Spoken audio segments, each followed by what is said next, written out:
Hello friends, every year Oxford university press వాళ్ళు ఒకటి Oxford word of the year అనే పదాన్ని డిక్లేర్ చేయడం జరుగుతుంది. ఆ పదంగా ఒక సంవత్సర కాలంలో ఎక్కువ మంది ఈ ఉపయోగించిన పదాన్ని, ట్రెండింగ్ పదాన్ని ఆక్స్ఫర్డ్ వర్డ్ ఆఫ్ ద ఇయర్గా ప్రకటించే ఆచార్యం ఉంది. ఎవ్రీ ఇయర్ దీన్ని ప్రకటిస్తారు. దీనిపైన మనకు లాస్ట్ టైం టీఎస్పీఎస్సీ గ్రూప్ 1లో క్వశ్చన్ కూడా రావడం జరిగింది. గ్రూప్ 1లో ఎలా అడిగాడంటే 2022 నుంచి 21, 20, 19, 18 ఈ సంవత్సరం నుంచి ఈ సంవత్సరంలో ఈ వర్డ్ను ఆక్స్ఫర్డ్ వర్డ్ ఆఫ్ ది ఇయర్గా ప్రకటించారు అని ఇచ్చిండు.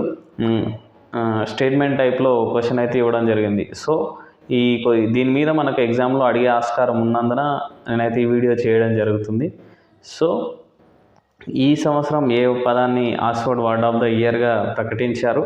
సో ఇప్పుడు క్వశ్చన్స్ ఏ విధంగా అడుగుతున్నారు అనేది మనకు చాలా ఇన్డెప్త్ మ్యాటర్ తెలుసుకుంటే కానీ మనం ఎక్కువ స్కోర్ చేయలేకపోతున్నాం. కాబట్టి దీని గురించి ఒక బిగ్ అనాలిసిస్ చేస్తూ ఈ సంవత్సరం ఏ పదాన్ని ఆక్స్ఫర్డ్ వర్డ్ ఆఫ్ ద ఇయర్గా ప్రకటించారు, దాంతోపాటు మిగతా ఏ పదాలు వర్డ్ ఆఫ్ ద ఇయర్ కోసం పోటీ పడ్డాయని మనం చూసుకున్నట్లయితే టోటల్గా ఒక 5 వర్డ్స్ తీసుకుందాం. ఆ 5 వర్డ్స్కి ఆన్లైన్ వేదికగా సోషల్ మీడియాగా ఓటింగ్ నిర్వహించారు. ఆ ఓటింగ్లో అత్యధిక ఓట్లు గెలుచుకున్న పదాన్ని ఆక్స్ఫర్డ్ వర్డ్ ఆఫ్ ద ఇయర్గా ప్రకటించారు.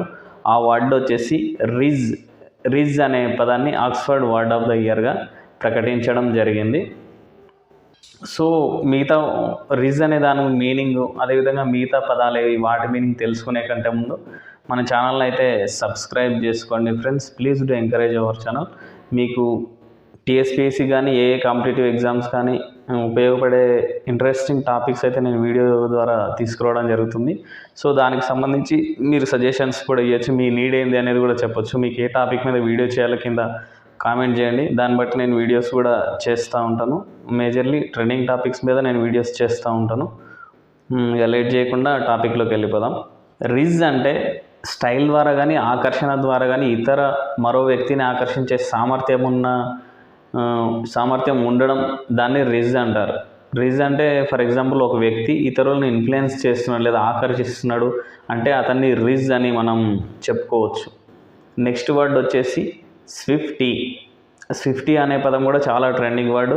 దీనికి ఆక్స్ఫర్డ్ వర్డ్ ఆఫ్ ద ఇయర్కి పోటీ పడిన వర్డ్స్లో ఇది ఒకటి.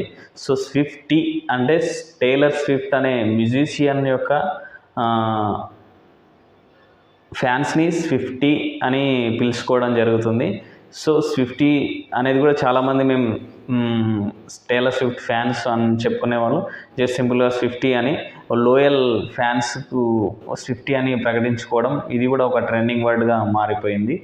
నెక్స్ట్ వన్ వచ్చేసి సిచ్యువేషన్షిప్ అంటే మీనింగ్ ఏంటంటే a romantic or sexual relationship that is undetermined, undefined and non-committal. ఇది ఏ విధంగా సిచ్యువేషన్షిప్ అనేది ఏ విధంగా అంటే it is more than friendship and less than committed. అంటే ఫ్రెండ్షిప్ కంటే ఎక్కువ, కమిటెడ్ అంటే మేము ఇక ఫ్యూచర్లో కమిట్ అంటారు కదా, పెళ్లి చేసుకోవాలని ఫిక్స్ అయిన వాళ్ళు ఏవేవైతే చేస్తారో వాళ్ళని కమిటెడ్ అంటారు. సో ఇది ఫ్రెండ్షిప్ కంటే ఎక్కువ, కమిటెడ్ కంటే తక్కువ. అంటే ఒకానొక సిచ్యువేషన్లో వాళ్ళ మనసుకి ఏదనిపిస్తే అది ఒక ఇద్దరు పర్సన్ మధ్యలో జరిగే రొమాంటిక్ ఆర్ సెక్సువల్ రిలేషన్షిప్ని సిచ్యువేషన్షిప్ అని అంటారు. నెక్స్ట్ వర్డ్ వచ్చేసి ప్రాంప్ట్ అంటే being ready and quick to act as occasion demands. అంటే తెలుగులో తక్షణం లేదా వేగవంతమైన అని అర్థం. అంటే దీని మీనింగ్ ఏంటంటే ప్రాంప్ట్ అంటే ఒకానొక అకేషన్ లేదా ఒక సిచ్యువేషన్లో దానికి ఆ సిచ్యువేషన్కి తగ్గట్టు మనం నడుచుకోవడానికి రెడీగా ఉండడాన్ని ప్రాంప్ట్ అని చెప్తారు. నెక్స్ట్ వర్డ్ వచ్చేసి deinfluencing. The exact meaning of this word is the use of social media to warn the followers to avoid certain commercial products, lifestyles choices etcetera. అంటే ఇది డీఇన్ఫ్లుయెన్సింగ్ ఏంటంటే మనం సోషల్ మీడియా ఇన్ఫ్లుయెన్సర్ అని ఉంటారు. వాళ్ళు ఒక ప్రోడక్ట్ని వాడడానికి ప్రోత్సహిస్తుంటారు లేదా ఒక లైఫ్ స్టైల్ని ఫాలో అవ్వడానికి వాళ్ళ నుంచి ఇన్స్పిరేషన్ తీసుకుంటారు.